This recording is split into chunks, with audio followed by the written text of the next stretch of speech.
According to Mark 6:5, while Jesus was in his hometown of Nazareth, he could do no mighty work there, except that he laid his hands on a few sick people and healed them.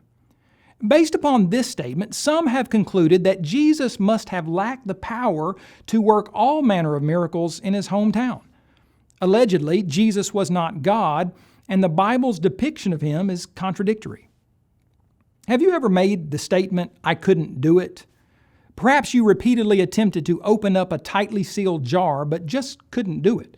Maybe you tried to run a marathon, but stopped from exhaustion midway through the race, and later you reflected on the race and told someone, "I simply couldn't do it."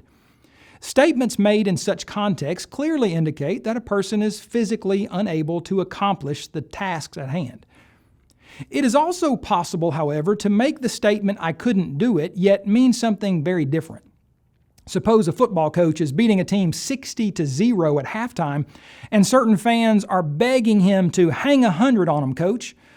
But the coach responds, "I couldn't do that."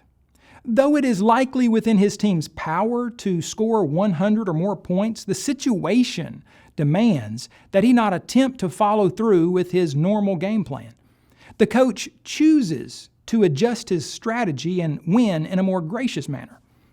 The simple fact is, when something cannot be done, it may very well have to do with the circumstances at hand and not one's inability to actually perform the action.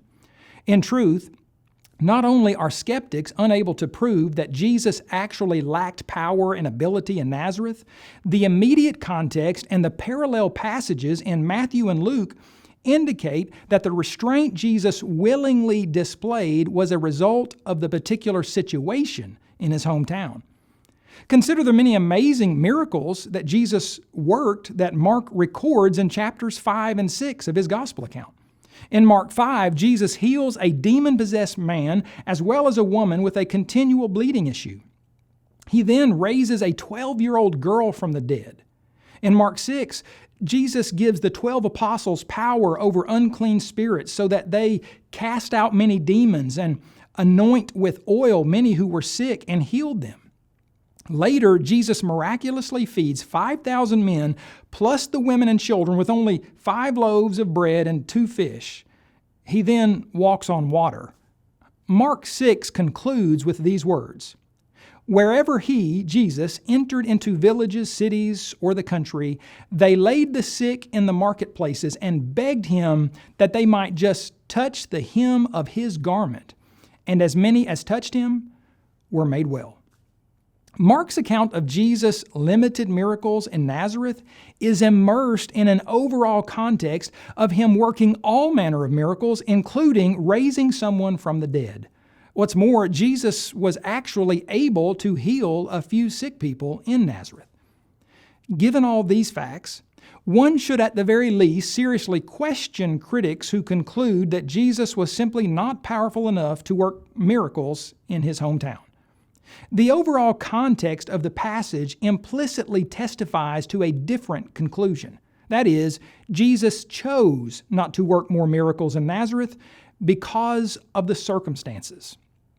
Even though Jesus spoke astonishing words of wisdom like no man ever, and though he performed mighty miracles, including healing some of the sick in Nazareth, overall, the town disbelieved that he was the prophesied Messiah. The inhabitants not only rejected him, despite the wonders that he had already worked, but they were so enraged by his teachings that they thrust him out of the city and led him to the brow of the hill on which their city was built, that they might throw him down over the cliff. At such hard-hearted unbelief, Jesus marveled. Jesus knew that more miracles was not the answer. He had provided sufficient evidence for those of his hometown to come to the rational conclusion that he was not merely the son of Joseph and Mary. Rather, he was the one on whom Isaiah prophesied the Spirit of the Lord would rest. Yet they kicked him out of the city anyway. He was the miracle-working, prophesied Messiah, yet it appears that no amount of evidence would change Nazareth's unbelief. In short, the circumstances of unbelief in Nazareth made it so that he could do no mighty work there.